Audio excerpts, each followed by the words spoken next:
In a small town, disappearances are rarely what they seem. Sometimes a person simply vanishes, and the people who loved them most are left with nothing but questions. But questions, it turns out, can be answered if you know where to look. It was a Tuesday morning in October when Deputy Sheriff Lena Hargrave received a call about a missing kayaker on Crestan Lake, a narrow, cold water reservoir tucked into the hill country outside Marston, Oregon. The missing man was 44-year-old Douglas Mead, a high school science teacher, weekend outdoorsman, and by all accounts a careful, experienced paddler.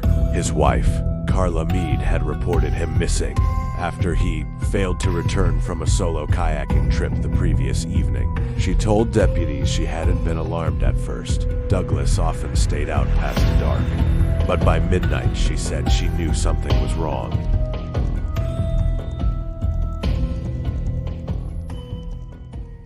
By mid-morning, search and rescue teams found Douglas Mead's kayak drifting near the far shore. His paddle was missing. His life jacket was still in the boat. Douglas was recovered from the water approximately 30 meters from the kayak.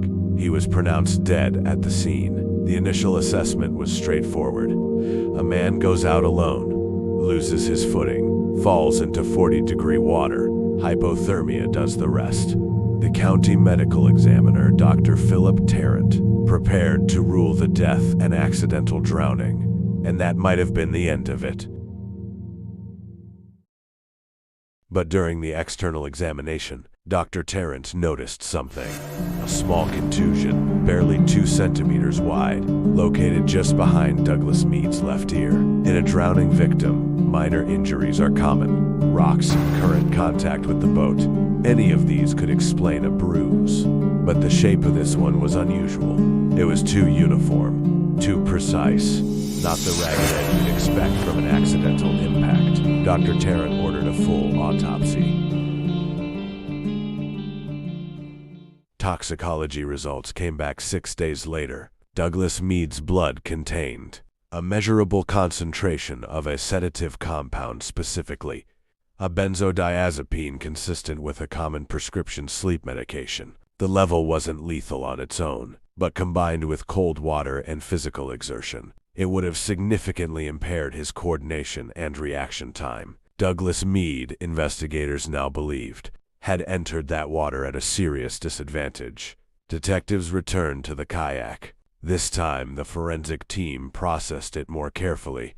They found trace amounts of the same compound on the rim of Douglas's water bottle. Someone had introduced the sedative into his drink before he launched. Investigators began retracing the hours before Douglas Mead went out on the water. His wife, Carla, told detectives he had packed his own bag that morning. She said she had barely seen him before he left. She was still in bed, she said, when he drove away. But a neighbor walking her dog at 7 that morning remembered seeing both Douglas and Carla near the car. She remembered because they appeared to be having an argument. Carla had told investigators she hadn't seen Douglas that morning at all. The inconsistency was small, but in a case like this, small is everything.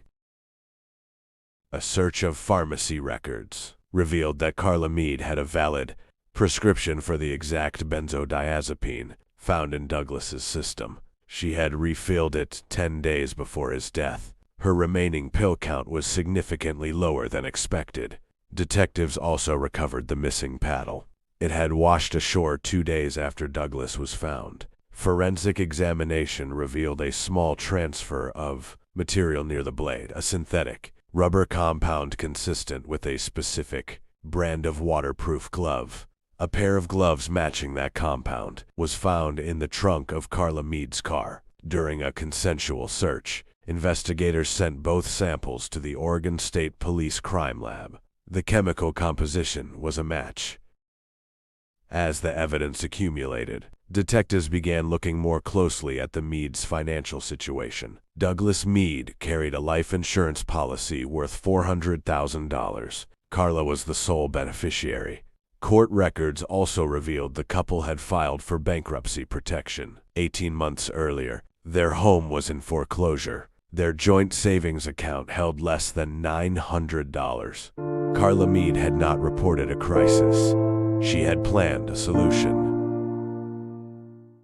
Carla Meady was arrested 14 weeks after her husband's death. She was charged with first-degree murder. At trial, the prosecution presented the toxicology findings, the pharmacy records, the glove compound transfer, and the neighbor's testimony. Carla's defense argued the evidence was circumstantial, that the sedative could have been accidentally introduced, that the gloves proved nothing. The jury deliberated for 11 hours. They returned a verdict of guilty. Carla Mead was sentenced to life in prison, with the possibility of parole after 25 years.